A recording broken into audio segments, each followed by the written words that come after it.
our special guest, Jack. Jack and I are going to be talking about why we think asking students the typical traditional question, what do you want to do? Fill in the blank. Either what do you want to do? What do you want to be? That entire question is just not landing well with students, and we're going to dive into it today. Welcome, Jack. It's been a while. It's nice to see you again. It has. It's always great to see you.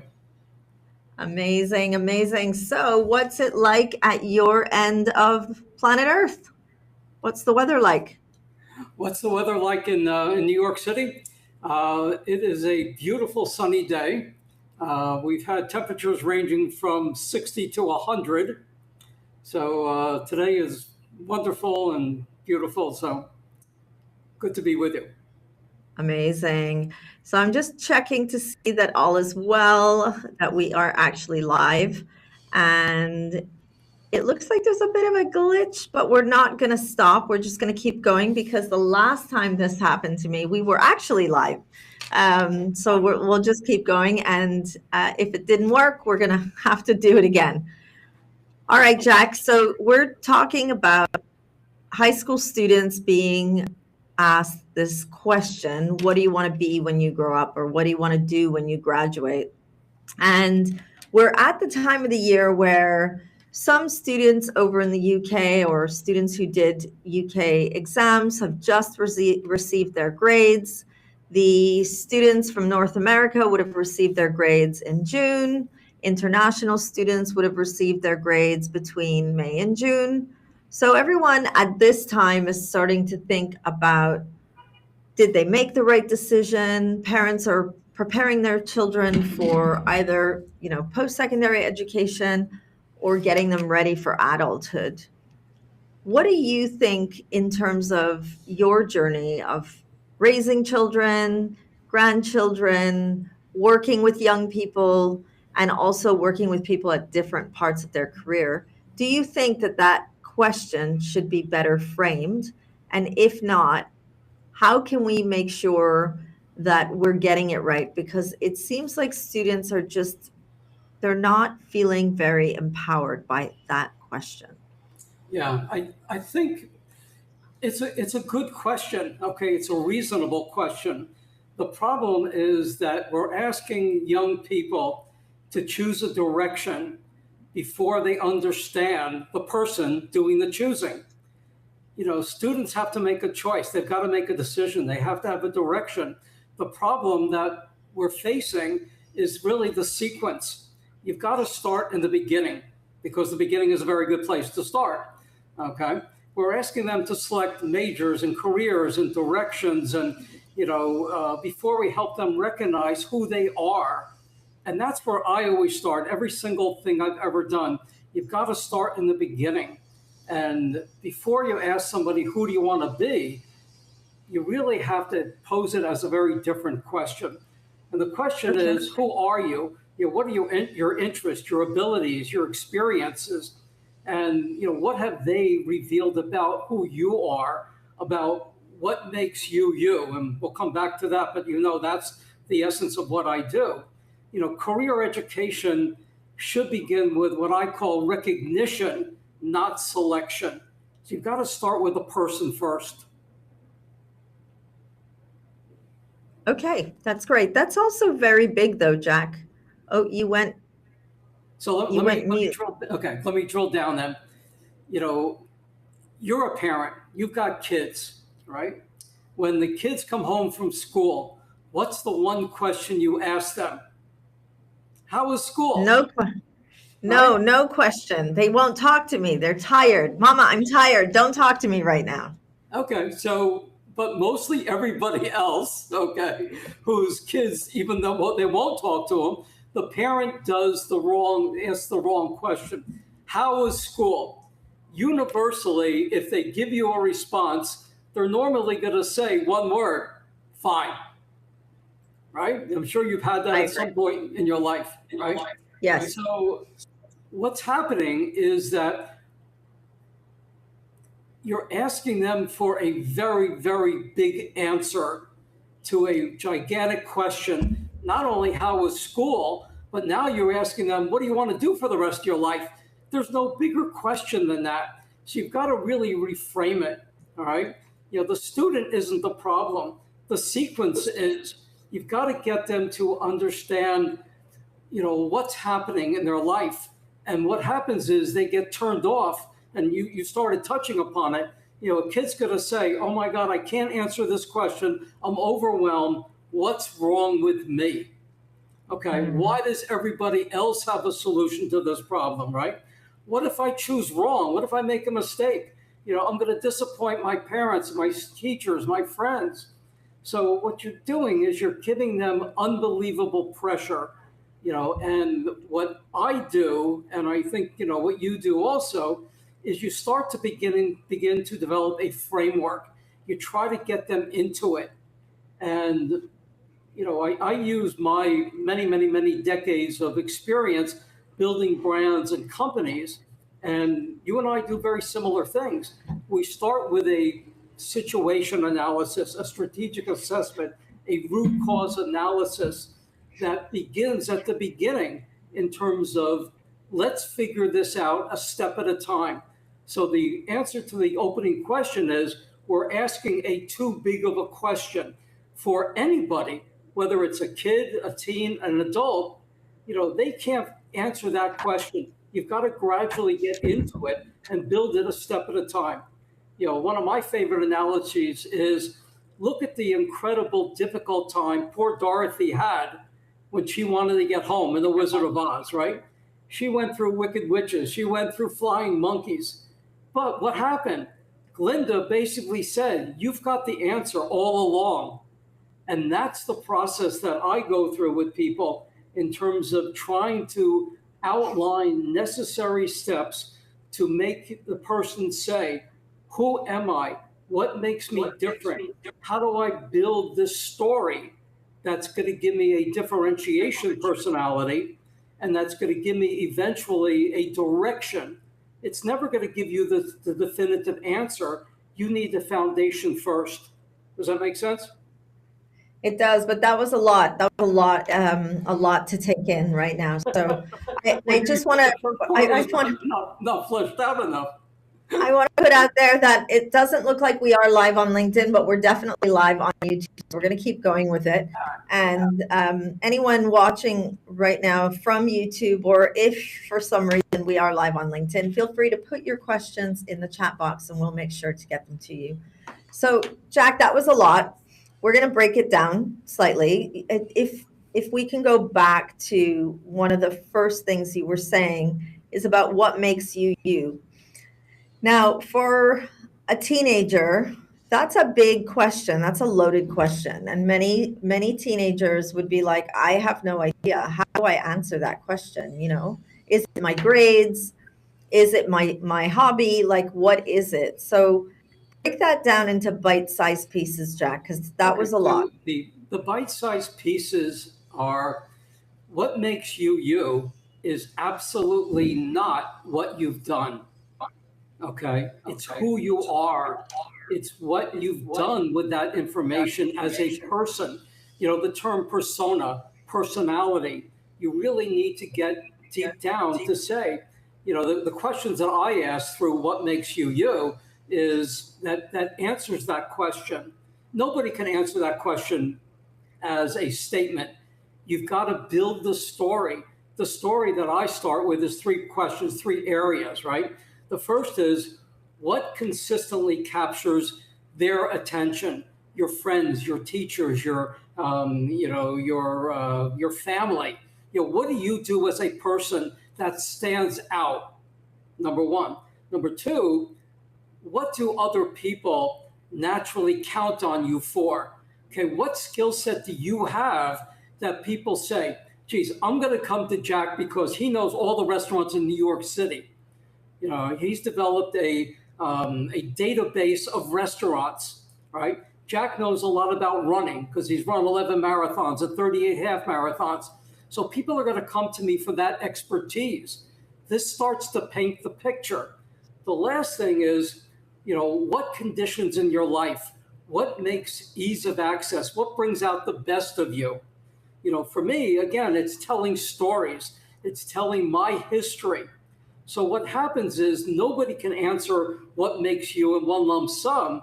It's exactly like building a brand, building a business. You've got to start with the foundation and create layers, because those layers are going to start to give you the answer of what makes you you and who you are. The last point on that is I tell the analogy of somebody's going to come to you, an architect or a designer, and they're going to say, how much is it going to cost to build a house?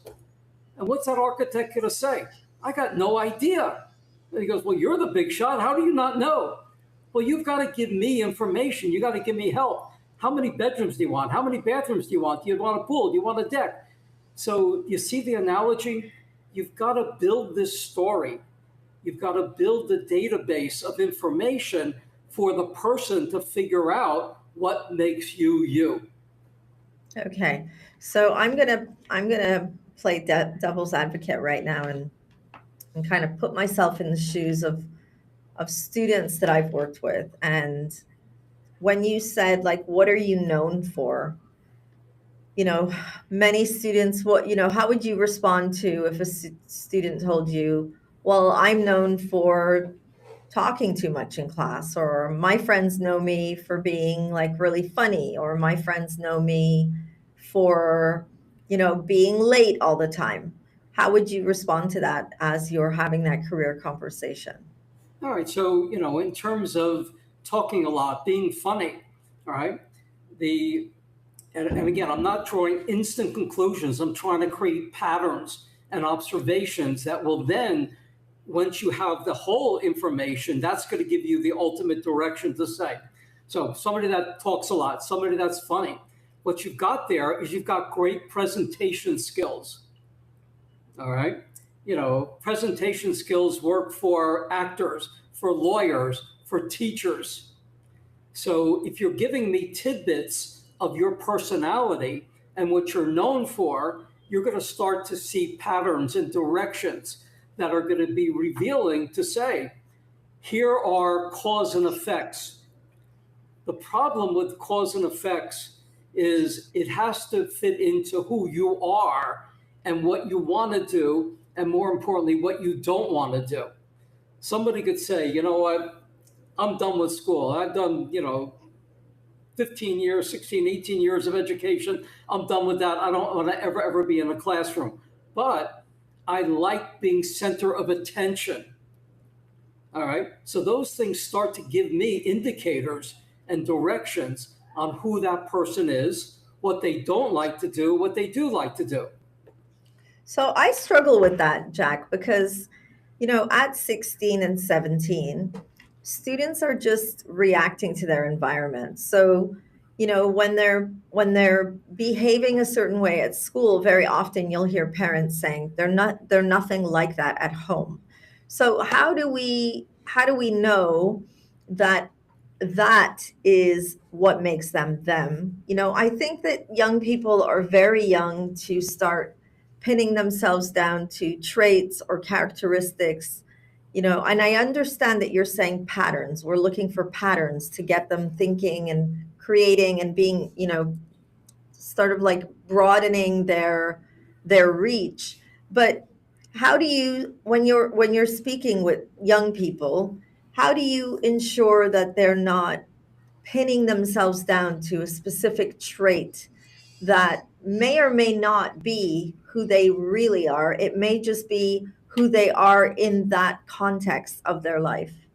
Yeah, because you're asking the question in absolutes. All right. The the process goes over many, many, many areas. So one specific area is not going to give me or anybody definitive direction. It's the composite of all of the pieces that are put into the puzzle. When you do research, in terms of my business background, in terms of doing research, there's two types of research. There's qualitative research and quantitative research. Qualitative is normally known as focus groups, which gives you broad-based information, direction to then qualify it, quantify it. So it's the same thing, the process of what makes you you. You're giving somebody enough areas, not only them, but you're bringing in other people, parents and teachers and advisors and friends to help contribute to this. So again, this doesn't give you an answer. Therefore, you answered these questions. You should be a lawyer. That's not what this does. It gives somebody at least a broader base to know who they are and to be able to articulate to do one thing. When they then say, here are 3 career choices, now I can take the evaluation and evaluate it against that career choice. So it gives me indicators. And again, I always use the business analogy. When you're creating a program, you create a strategy or a roadmap, and everything you do is evaluated based upon that. The same thing with career advice. Is this direction on strategy? Does it make sense based upon the work that I've done? If it doesn't, then at least you know I've done all the upfront thinking. And just because this career sounds good, because it's cool, because my uncle did it, is not enough of a reason for you to pursue it, because it doesn't make sense for who you are. Okay, that's fair. So what I like about this is that you're helping students become more self-aware, more in tune with not only what they enjoy doing, but also giving them more of an understanding of why things would, be more aligned with themselves, which is great. Let's talk about, in the guide that you sent me, you said evidence first, conclusions later. And what does that mean when you're helping students in their career journey, that you're asking them, give me evidence first, and then let's make conclusions later? Again, the evidence is being able to prove, okay, not within a shadow of a doubt or with unreasonable doubt, be able to at least articulate that you are a complete, unique individual. Nobody in the world can replicate you for one reason.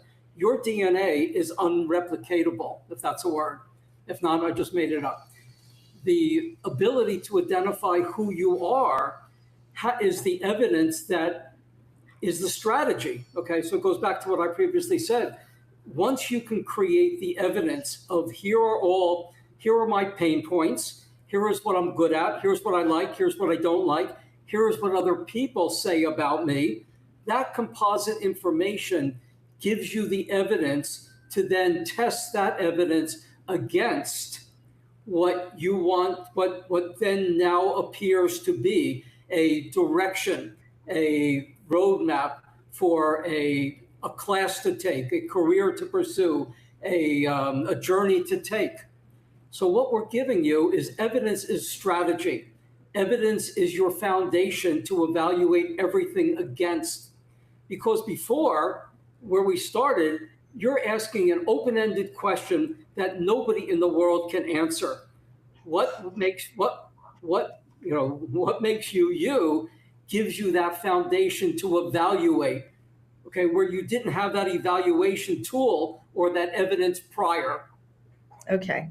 So let's dial back again a little bit. So what we're seeing right now in education systems is we're seeing students being told, find your passion, what do you dream of? What do you want to do? Follow your passion, follow your dreams.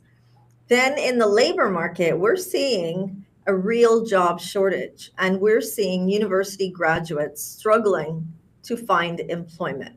So where's the middle ground in what makes you you and actual employment? How do you normalize that for a student that might have been like, Jack, I did all the work. I know what makes me me, but unfortunately this me isn't getting a job. How do I connect the dots? Okay, so I'm gonna pull a Maria. Let's break this down. First of all, the one of several worst words in the English dictionary is passion. Okay, passion is not a career. Passion is an interest. I am passionate about golf. I am passionate about running. I am passionate about restaurants. careers are based upon purpose. What's your purpose in life? The ability to create the strategy is the first stage. The execution of that strategy is how people get jobs. And I know you and I have had this conversation in the past, and you've told me, I believe it, but in my hardwired persona, I'm basically going to say, kids, get over yourself. I know kids don't want to be different. They want to fit in. That doesn't work in the workplace. Employers are looking for something that they don't already have. I'm going to argue you on that one, though, Jack. Okay, people on YouTube, this is getting real. I hear what you're saying, and I do believe that there are employers that want you to be innovative and want you to be outside the box. But I don't think that that's a general. I don't think we should generalize that. I do think, and that's the whole topic of leadership, right? There's a whole business in the whole understanding of what is a leader and the different leadership approaches and different leadership theories. So what that tells us is that not two leaders are alike, and the concept of employers want you to be different, that doesn't always come true in the workplace. So, and this is a problem that we're seeing with Gen Z.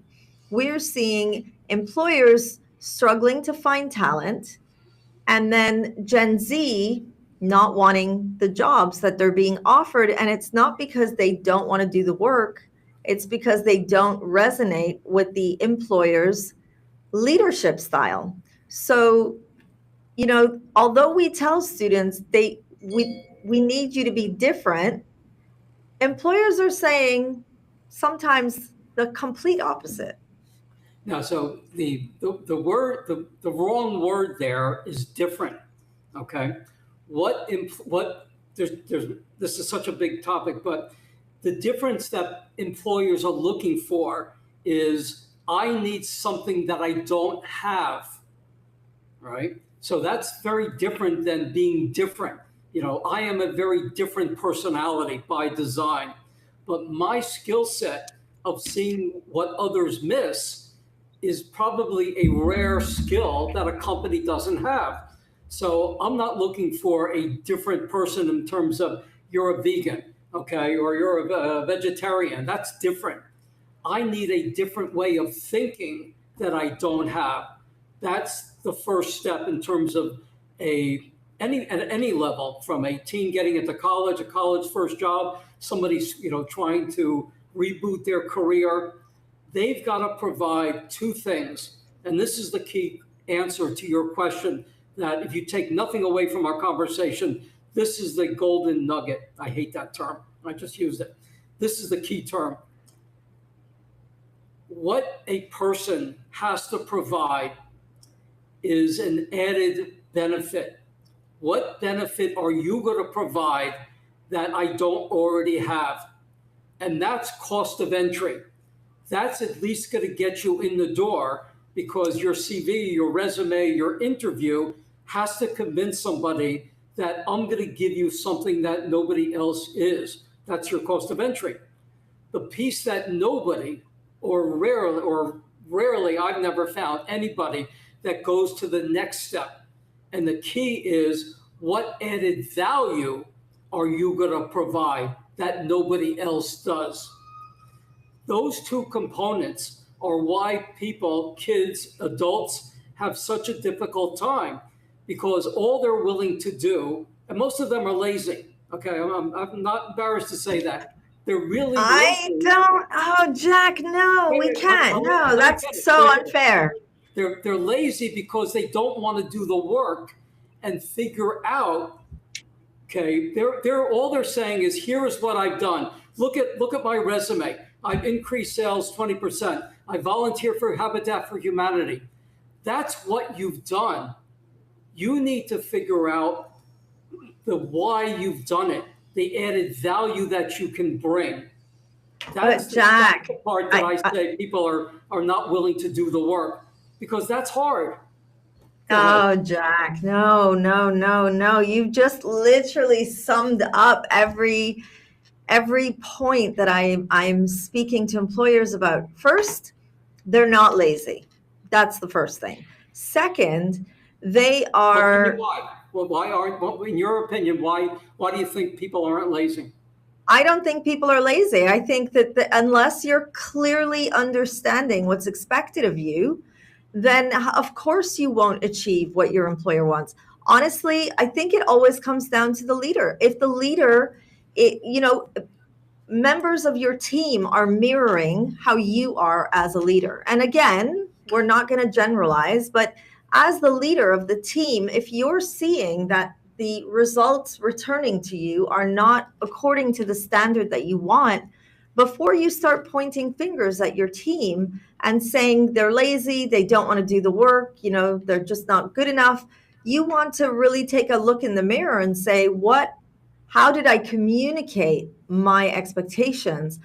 Did I empower them with the resources, both, materially and in terms of their own development? There's so many other points to it, but like that's a completely different conversation. But bringing it back to young people beginning that employment journey, what we are seeing with employers, particularly the boomers and the Gen X employers, it's a communication misalignment. They're looking at work through the lens of what work was like when they were that age. And those times were very different. So young people today, we have to remember that many, before they show up at work in your organization, most students have been in education systems for at least between 13 and 17 years, right? They've literally been in classrooms with teachers who are micromanaging them, telling them when to go to class, when to have lunch, when to speak to their friends. Like their entire schedule has been dictated by micromanaging leadership. They're then taught, in social media to dream big and find your passion. But then in practice, every time they try to do that, 9 times out of 10, they're told by the micromanagement in their education system that they're stepping outside the boundaries. And again, anyone watching, if you're an educator and you're like, that's not how I teach my students, we're not going to say this is 100%, but this is a general picture of what students have been telling me. And honestly, being in the classroom and being in staff meetings, that's pretty much what we have to, what we encourage our teachers to do, stay on task. I take what you're saying 100% believable. But what I'm saying is when they come to work, so they've gone through that socialization. When they come to work, that is the individual that you hired. So if you don't understand that journey, you can't expect a 21-year-old, a 24-year-old who's only been in the classroom where they're told what to do, to then show up to work and act like someone who's been working for 25 years. Or, acting like someone who was educated in the 70s or the 80s when education may have been different. Expectations for young people have changed immensely in that time. So I do think that we have to be mindful. They're not lazy. They're not procrastinating. They are doing the best that they can with what they have. I just don't think employers are ready for Gen Z. And I think we have a lot of work to do. But you know what, Jack? And then I'll get off my soapbox. The good news is that in the blink of an eye, Gen Z are going to be the employers and Gen X and boomers are going to be working for them. So I think we have a lot to learn in terms of communication in the workplace. But we've definitely strayed away from our topic. I feel like this feels a little more passionate of a topic, though, as we're winding it down. So let me respond. I use the word lazy for impact, for drama. It's you got it. You got the drama, Jack. You got the drama. Okay, and again, I love giving heartburn. The lazy comes into play when somebody, and I have these people all day long. They don't want to go through the process. They want the short-circuited answer. Okay, just give me the answer. Don't, and that's the broad base of lazy. But generally lazy is the wrong word. Definitely the wrong word. Definitely, especially in my, especially in Miss B's, okay. in Miss B space. Right. But what's happening, it's interesting because it used to be an old TV show called Point Counterpoint.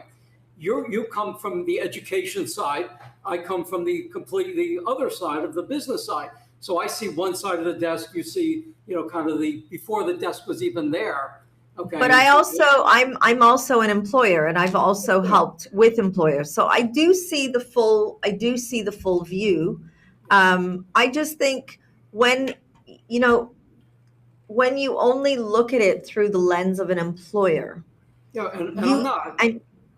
But if you don't understand the journey of a student and you only look at the outcome of the student experience, it's easy to generalize. But we have to remember that young people are just entering the labor market with the tools in the toolbox that they were given. Okay, but the reason we do this and the reason your business is you are trying to educate, to help, to give insight into solving this particular problem. And I applaud what you're doing, and that's, I do it from a very different perspective.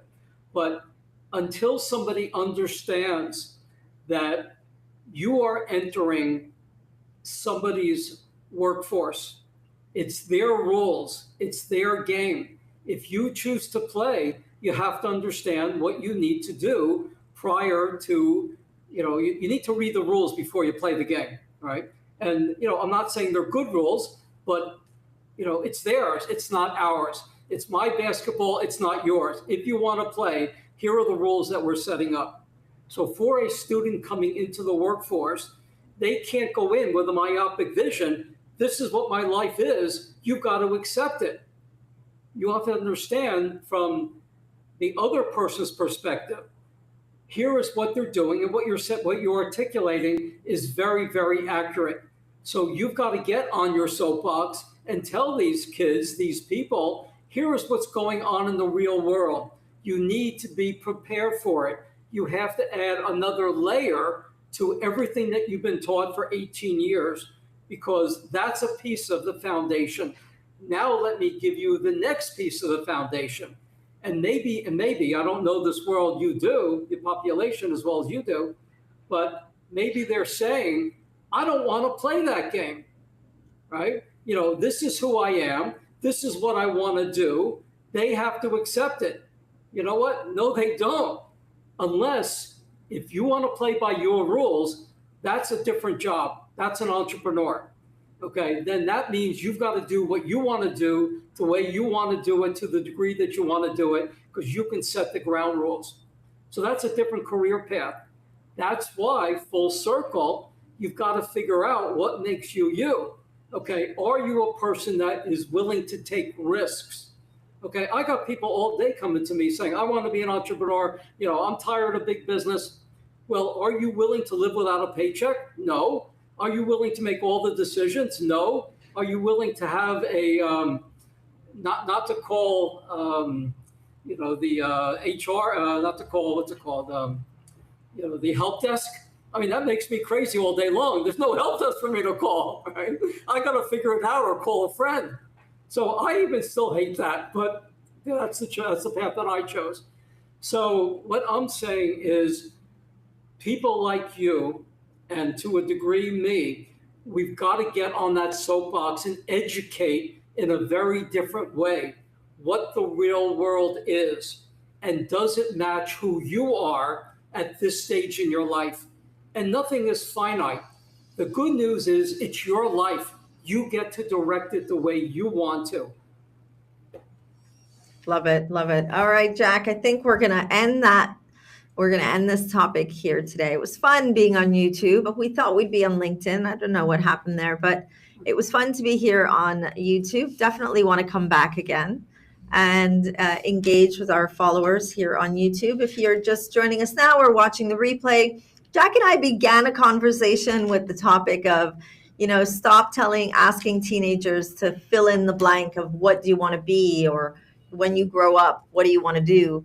and have different conversations. Jack talked to us about getting students to be more self-aware, start to tap into things like what makes them different, what makes them stand out, what makes them, or how do you say it, Jack? What makes you, you, is how Jack phrased that. We then kind of shifted into different topics where we found ourselves in a bit of a debate about employers versus Gen Z. And I have to say, I'm always on Team Gen Z. I think they are getting a bad rap in the world of work. And I think if employers would just be clearer about what they're expected or what they're expecting from, we would see Gen Z doing incredibly well. And I have to say, Jack, just as we're saying goodbye, maybe we can have another conversation about the things that boomers did to Gen X in the place of work, that Gen X kind of never said anything because they were taught to be loyal and keep the job and try to have job satisfaction and, job guarantees. Gen Z are not going to take it, and they're showing employers what that's like. So potentially I can convince you to come and join me here live on YouTube, where we can have that kind of a debate for our viewers. Until then, that's it for now. Thank you for joining. This was Let's Talk Careers with Miss V and special guest, Jack Mayet. Thank you, everybody. Bye. Bye-bye.